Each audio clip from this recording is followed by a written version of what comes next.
Donc déjà, bonjour à toutes et à tous. Le bureau de Jury Connexion m'a proposé d'ouvrir le bal cet après-midi avec un objectif qui est de vous donner des éléments de compréhension pour bien accueillir et bien entrer dans les discussions qui vont suivre. Donc, je vais prendre une demi-heure pour faire une introduction que j'espère la plus pédagogique possible, pour passer en revue donc, des concepts à la fois sur les technologies d'IA générative, mais aussi sur la traduction à propos en termes de business, d'écosystème, d'économie numérique du droit. 30 minutes qui vont peut-être vous paraître très denses. Je sais que j'ai droit à quelques questions à la fin de mon intervention. Cela dit, au cours de l'exposé, s'il y a des éléments qui ne vous semblent pas clairs, arrêtez-moi et puis je reprends. Je précise que, même si vous voyez trois points dans mon ordre du jour très, très succinct, la dernière partie, à savoir le focus sur l'économie numérique du droit, va être présentée et assurée par Thomas Saint-Aubin à ma suite. Moi, je vais simplement vous partager quelques éléments d'analyse très, très génériques, disons, à propos de cette éruption des IA génératives dans l'économie de services représente pour l'écosystème du droit et de la justice. Alors, on commence avec vraiment des notions très fondamentales qui sont sans doute familières pour certains d'entre vous, mais j'assume de remonter très très haut et de faire une sorte de déscopage en reprenant tout simplement la définition des intelligences artificielles. Donc elle n'est pas à l'écran. Donc par intelligence artificielle, donc vous allez voir qu'il y a énormément de littérature pour vous dire combien il est difficile de définir l'intelligence artificielle. Retenez simplement qu'on vise à imiter en fait les capacités du cerveau humain dans la description de la réalité, dans l'analyse, dans la compréhension, dans la réflexion, dans le raisonnement, au moyen du calcul, au moyen de l'informatique, des mathématiques et du calcul. Donc ça, c'est, disons, une définition qui tient la route, je dirais. Après, ce qu'on a habituellement à l'esprit pour définir les technologies d'intelligence artificielle au pluriel, c'est ce fameux embranchement, donc ces deux familles qui se font face d'une certaine façon, avec des approches qui sont très, très, très différentes. Donc ce qu'on va appeler l'IA symbolique, et qui renvoie à toute une famille de technologies en intelligence artificielle où les règles, les enchaînements sont explicitement décrits et écrits dans le code à la machine de les suivre ensuite pas à pas comme une instruction, comme dans de la programmation informatique. Donc c'est ce qu'on appelle l'IA symbolique. Ce sont les moteurs de règles par exemple, ce sont les systèmes d'experts et ce sont des technologies qui sont tout à fait, qui sont mûres depuis très longtemps, qui existent depuis des décennies et qui continuent d'être pertinentes pour tout un tas de cas d'application, notamment dans l'industrie. Et face à ça, donc il y a un autre chemin qu'on appelle l'apprentissage machine. Donc là aussi, ça vous est familier, je pense, parce que ça fait bien plus de 15 ans qu'on parle de machine learning ou apprentissage machine dans le champ du droit, notamment en France. Ailleurs, c'est plus ancien. Donc là, on est dans une démarche, disons, à l'inverse, qui est inductive. C'est qu'on va donner à la machine, on va présenter à la machine désolé pour la redondance, des données à observer et à partir desquelles elle va construire un modèle et ensuite pouvoir exercer cette nouvelle compétence, disons, cette expérience acquise sur des données inédites. Donc ça, c'est quelque chose que vous avez probablement dont vous avez probablement entendu parler abondamment lorsque, en France, on a commencé à passer justement de systèmes basés sur des règles à des systèmes apprentissage machine, par exemple, pour classer, pour faire de la classification, pour faire du tri, pour détecter, alors c'est un peu technique, détecter des entités nommées, c'est-à-dire repérer dans un corpus ou dans un texte des éléments dont on se dit qu'ils sont dignes d'être remarqués, d'être montés par exemple en métadonnées ou en critères. J'y reviendrai. Donc c'est dans ce champ-là du machine learning qu'adviennent les IA génératives. un sous-ensemble quand même, enfin une étape intermédiaire, désolé, ça va il va y en avoir d'autres, hein, des concepts et des notions. Le deep learning, pareil, vous avez entendu parler d'apprentissage profond, de réseau de neurones. Alors sans rentrer dans de la technique, parce que c'est pas du tout l'endroit, puis de fait c'est pas utile à mon exposé. Retenez simplement qu'on est toujours dans cette idée de reproduire, en fait, d'aller de viser la plasticité du cerveau humain. Et donc, on superpose des neurones artificiels connectés entre eux. Donc, on fait se processer, par exemple, une reconnaissance d'image à travers toutes ces couches de neurones. Voilà, très très schématiquement. Ce qu'il faut retenir aussi, c'est qu'il y a un changement d'échelle. C'est que les approches en deep learning permettent d'attraper et d'entraîner à partir d'un plus grand nombre de données et, pour ce qui est du résultat, de produire des résultats plus complexes, donc notamment l'image. Autre notion importante à ce stade, que vous connaissez aussi, je pense, c'est le NLP. Alors en français, le traitement automatisé du langage. Sachez que c'est totalement tombé en désuétude aujourd'hui, en 2024, de parler de TAL, TAL, TALN, peu importe. Natural Language Processing, donc disons que c'est un champ d'application, c'est un peu orthogonal, c'est un champ d'application de l'IA qui tout simplement, comme son nom l'indique, se dédie au langage en tant que le langage est l'expression d'une réalité et que c'est ça qu'il s'agit d'embrasser, de capturer, de modéliser. Ok ? Je continue. Oups. Alors, et j'en arrive enfin aux IA génératives. Alors, ce qu'il faut savoir, c'est que ces IA génératives, donc, qu'on a évoquées très rapidement, notamment à l'occasion de ces dates clés, l'apparition de ChatGPT sur le marché, mais je vous listerai quelques autres dates un peu après, c'est qu'elles sont dans la continuité d'une certaine façon de ce que je vous ai expliqué, mais il y a une rupture. Alors, la continuité, pourquoi ? Parce que, en fait, elles reposent sur un très vieux concept en NLP. Rappelez-vous que le traitement automatisé du langage, on est au croisement de la linguistique et des mathématiques, et on s'est très tôt penché sur la capacité pour la machine, pour l'informatique, les mathématiques, à attraper de la sémantique, indépendamment de la verbalisation, n'est-ce pas ? Donc ce principe de proximité sémantique, il est complètement central dans cette nouvelle génération d'IA générative. La proximité sémantique, c'est quoi ? C'est la probabilité que deux termes au sein d'un corpus se retrouvent au voisinage l'un de l'autre. Voilà. Donc cet élément, il est central et il prend son origine dans un papier dont je vais vous parler juste après. Retenez à ce stade que à cause de ce parti pris, cette thèse de départ, on a une manière de caractériser les IA génératives par rapport à leurs prédécesseuses, qui est ce comportement que vous avez tous observé, qui est que la machine semble deviner en fait la suite. Elle semble deviner la suite de ce que vous commencez à écrire. Un autre exemple que j'aime beaucoup mobilisé, c'est celui de l'image. Ce n'est pas seulement le mot suivant dans un début de phrase que vous entreriez, c'est aussi par exemple le pixel suivant par rapport à une image que vous présenteriez à la machine. Je ne sais pas si vous vous rappelez au début, en temps IA génératif, c'est-à-dire il y a au moins 1 an et demi, 2 ans, si vous vous rappelez les premiers essais, premières expérimentations avec les modèles d'image, Midjourney, Stable Diffusion et autres, vous aviez ce qu'on appelait de l'out painting. Donc en gros, on donnait une reproduction d'une œuvre, par exemple, à la machine et on lui demandait de broder, en fait, d'étendre et de prolonger l'image. Et c'était fait de manière très réaliste et tout à fait convaincante. Donc je prends exprès cet exemple qui est un peu éloigné de nos métiers pour que vous compreniez bien ce comportement de la divination, entre guillemets, du fait c'est comme si on était dans de l'autocomplétion. Et ça va parfois donc trop loin, puisqu'on peut aller jusqu'à l'hallucination. Je vais y revenir.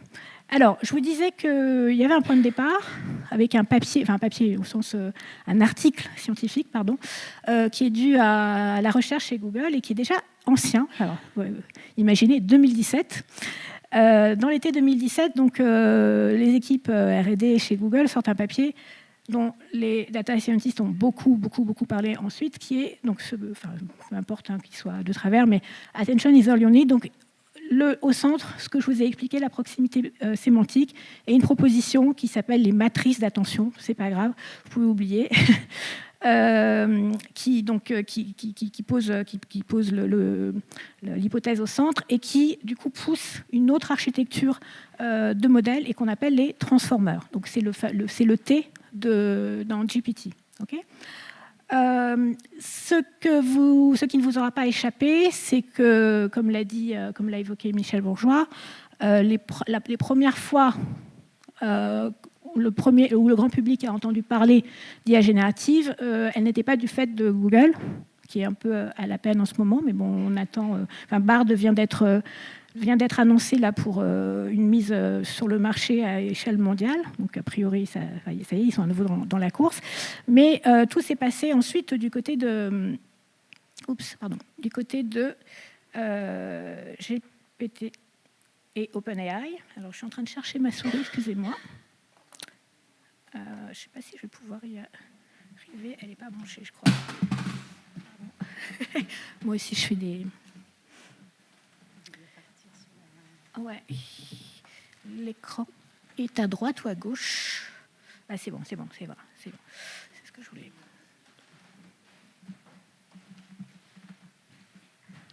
Alors, on recommence.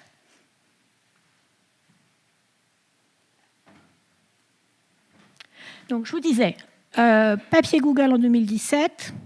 A priori, pour le grand public, il ne se passe pas grand-chose. Et c'est du côté d'OpenAI en 2022-2023 que ça s'accélère.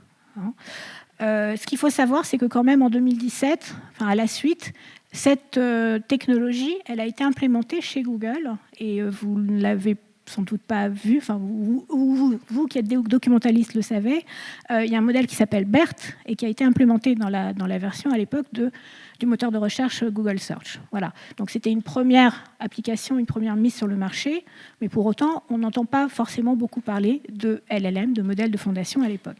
Et c'est du côté de OpenAI que ça se passe. Avant de vous raconter la suite, à nouveau, je vous rassure, il n'y en a pas trop. Je fais une pause justement pour définir quelques concepts. Vous avez compris donc que ces grands modèles, ces IA génératives, sont dans la continuité, du fait de la proximité sémantique, de la thèse de départ. Je vous disais qu'elles sont aussi dans la rupture. Pourquoi? Parce qu'on a ouvert considérablement la base d'entraînement, donc la base des données qu'on donne à voir et à observer aux modèles en question. Pourquoi on les appelle Large Language Models ou modèles de fondation? Parce que précisément, le parti pris d'OpenAI, ça a été de se dire, en fait, je vais prendre tout ce qui se trouve sur le web, et même ailleurs que sur le web, et je vais entraîner en fait, mon modèle à partir de toutes ces données-là. Ce qui débouche sur un modèle avec des milliards de dimensions. Les dimensions, ce sont les fameuses proximités sémantiques entre des termes, entre des tokens, en l'occurrence. Il y a donc un changement, il y a une rupture dans la taille, dans la volumétrie. Il y a un changement dans le comportement, comme je vous le disais, le fait d'être dans de l'autocomplétion. Et il y a aussi un changement, donc ça c'est important pour la suite de ce qui va être raconté, dans la manière dont en fait on implémente et on utilise et on consomme ces grands modèles. Alors je vous invite à lire d'abord fine-tuning, ça c'est du vocabulaire qui existait avant les LLM, donc c'est dans le sens des aiguilles d'une montre, disons, je ne sais pas comment le présenter, mais bon, peu importe. Fine-tuning, quand vous entendez parler de fine-tuning ou configuration, paramétrage fin, on est encore dans l'entraînement, on est encore dans la phase d'entraînement du modèle, d'accord ? Quand on passe, justement, donc c'est notre actualité actuellement, que de se dire, il y a la puissance des grands modèles de fondation et je voudrais en bénéficier sur des périmètres de données, par exemple juridiques. Là, on est en train de dériver le modèle sur de nouvelles données. C'est ce qu'on appelle l'inférence. Et c'est une rupture par rapport au machine learning précédent, parce qu'avant, vous aviez donc par exemple, je veux classer, je veux trier, je veux détecter, j'ai une tâche, donc je présente un jeu de données, un algorithme qui va bien pour faire cette tâche-là, unitaire, j'en dégage un modèle, et j'ai ensuite non pas un agent, mais en gros, j'ai un système qui me permet de faire de la classification et rien d'autre. Un modèle, une tâche. La rupture, là, elle est que j'ai un énorme modèle qui embrasse toute la réalité à travers des milliards de dimensions, et je peux potentiellement faire n tâches. Hein, ok ?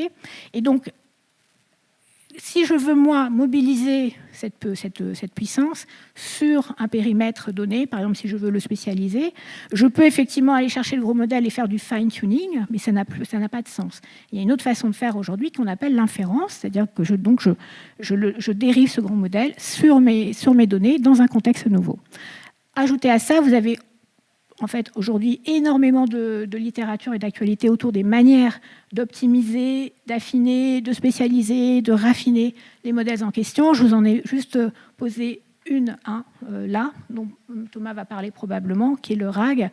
Vous avez la définition qui consiste en fait à combiner finalement d'une certaine façon le meilleur des deux mondes. C'est-à-dire qu'avant, donc je vous parlais de périmètres de données nouvelles, on prend le soin d'indexer, donc de rajouter de la sémantique sur ce périmètre circonscrit, par exemple, de données juridiques. Et c'est là-dessus qu'on adresse la puissance du modèle de fondation. Donc ça s'appelle du RAG, et aujourd'hui, tous les acteurs qui font de la recherche générative, qui annoncent faire de la recherche générative, sont peu ou prou sur ce genre de démarche et de protocole. Okay, je termine mon tour de l'horloge. Et vous allez comprendre pourquoi. Là aussi, c'est une notion qui vous est totalement familière, je pense, le prompt engineering, le prompting. De quoi s'agit-il ? Donc, il s'agit d'adresser des invites à la machine de manière à la guider dans ce qu'on veut lui faire tout simplement générer et produire. Mais pourquoi je le mets à cet endroit-là de mon exposé ? C'est parce que là, vous avez bien compris qu'on a la main sur l'agent, sur l'intelligence artificielle générative et son interface conversationnelle, en tant qu'utilisateur final. Hein, voilà. Donc, d'une certaine façon, il y a une progression logique. Le fine-tuning appartient à la phase, disons, d'entraînement. Encore.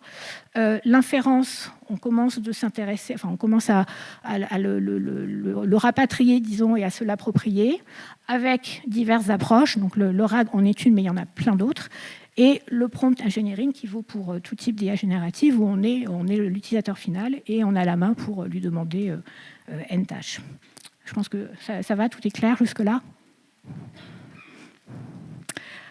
Alors, je vous avais promis de vous parler d'hallucinations. Donc maintenant que vous avez compris que ces machines sont faites d'une certaine façon pour deviner la suite, pour compléter ce que vous avez amorcé, je pense que vous savez vous-même expliquer pourquoi il y a des phénomènes d'hallucination.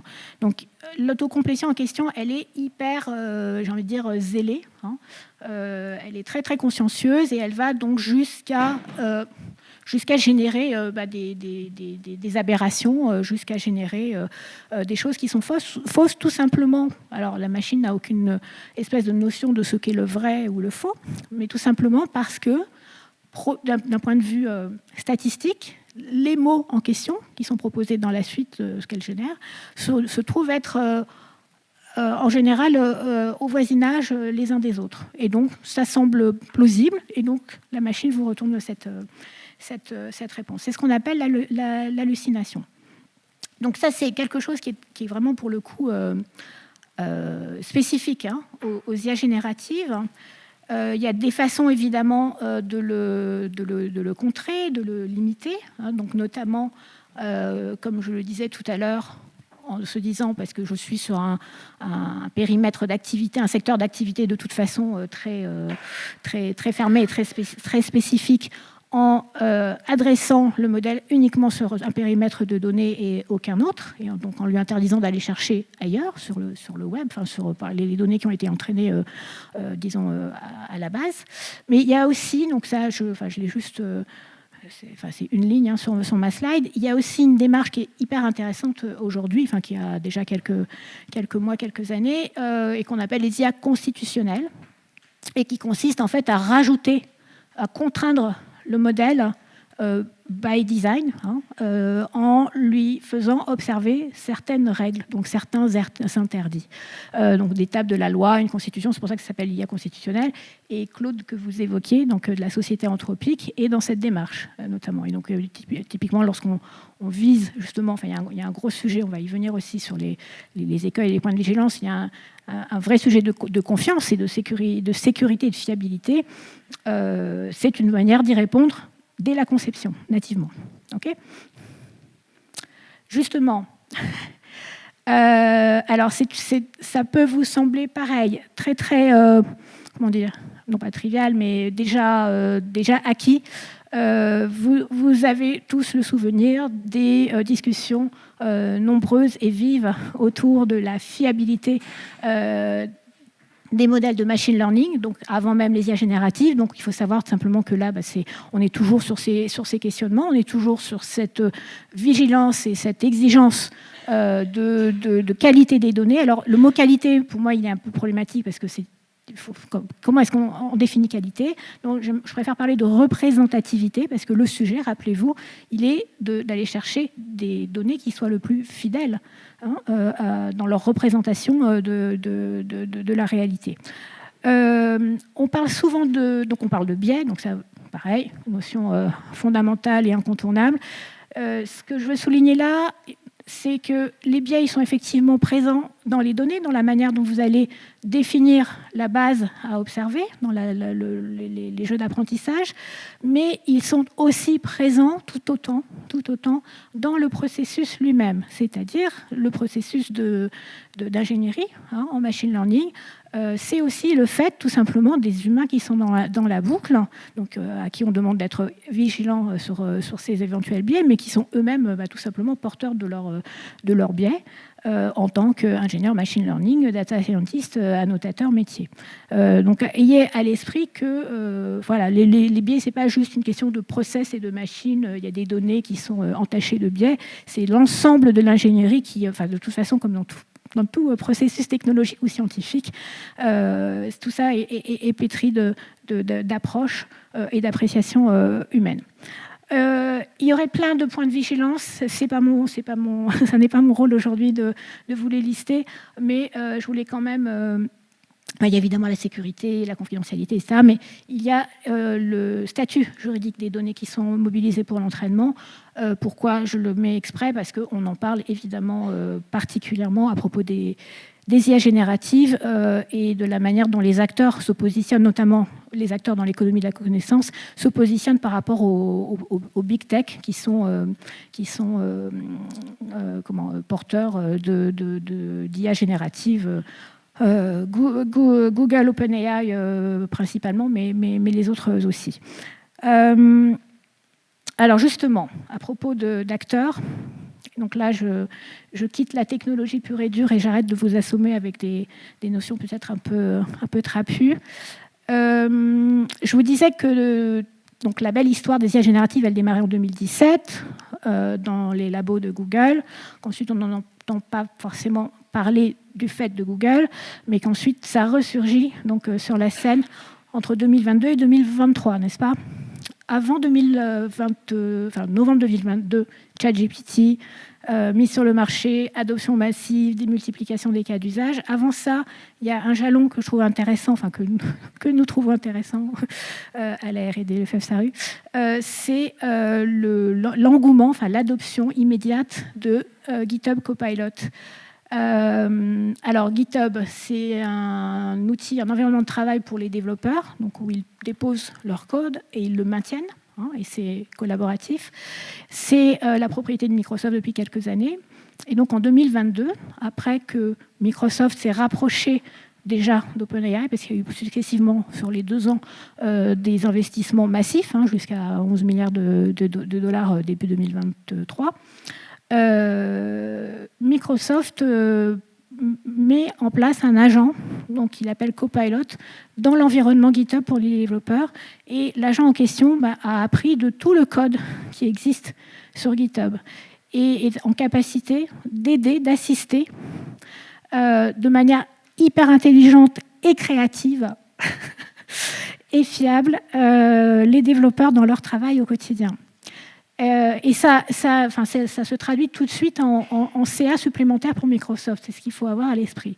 Et mon point, quand je vous raconte ça, c'est vous dire que de manière inédite, alors je ne suis pas là depuis des décennies non plus dans le secteur de la techno et de l'informatique juridique, disons, mais c'est quand même incroyable de voir à quel point le temps entre l'innovation technologique et le temps d'adoption, l'implémentation, l'industrialisation est raccourci drastiquement. Quand on parle d'accélération aujourd'hui, c'est en partie grâce à ça, à ce rapprochement entre Microsoft et OpenAI, qui tout de suite a permis de donner une réalité économique, une réalité commerciale, business, à cette évolution très, très, très rapide des IA génératives.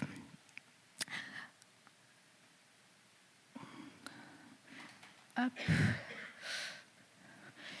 Je me permets de vérifier mes notes parce que j'avais tellement de choses à vous dire que j'essaie de m'assurer de ne rien oublier. Je vais pas rester trop longtemps là-dessus. Simplement, vous montrer, vous voyez les courbes se prolonger en haut à droite et puis surtout des nouvelles entités apparaître. Il y a une course incroyable, évidemment, une compétition féroce au niveau mondial sur les grands modèles de fondation. Vous avez des moyens, donc ça, je pourrais vous partager quelques ressources qui me semblent incontournables pour suivre ça de près. Vous voyez bien à quel point, en fait, on est quand même dans un écosystème qui est le fait des acteurs déjà présents, des acteurs qui sont déjà monopolistique dans le web, sur le web aujourd'hui et pour l'économie numérique en général, donc les Google, Meta, etc. Et on a aussi quand même des nouveaux entrants. Ce qu'on voit aussi avec ce diagramme, c'est qu'il y a un sujet autour des petits grands modèles de fondation, que ça n'est pas forcément l'état de l'art en fait est très très très très très très mouvant. De semaine en semaine, on change d'une certaine façon de paradigme et c'est passionnant à suivre et en même temps c'est ébouriffant d'un point de vue justement du point de vue du business. Je ne sais pas comment le dire autrement. De la mise en application pour nos métiers notamment. Justement, j'y viens. Alors, je pense que vous avez déjà entendu comme moi parler de révolution industrielle des cols blancs. Ou pas. Donc, quand on est face à des intelligences artificielles qui sont à ce point capables de générer, de créer, d'imaginer, de produire, on est nécessairement face à une menace, une opportunité, peu importe, mais en tout cas un impact majeur pour toute l'économie de la connaissance et au-delà pour l'économie de services. Donc, je ne suis pas... je n'ai pas inséré toutes les études qui en ce moment convergent pour dire que des pans entiers en fait, de l'industrie service, ça n'existe pas l'industrie service, le secteur tertiaire, des pans entiers du secteur tertiaire sont assurés d'être durablement transformés. Donc là aussi, c'est assez inédit.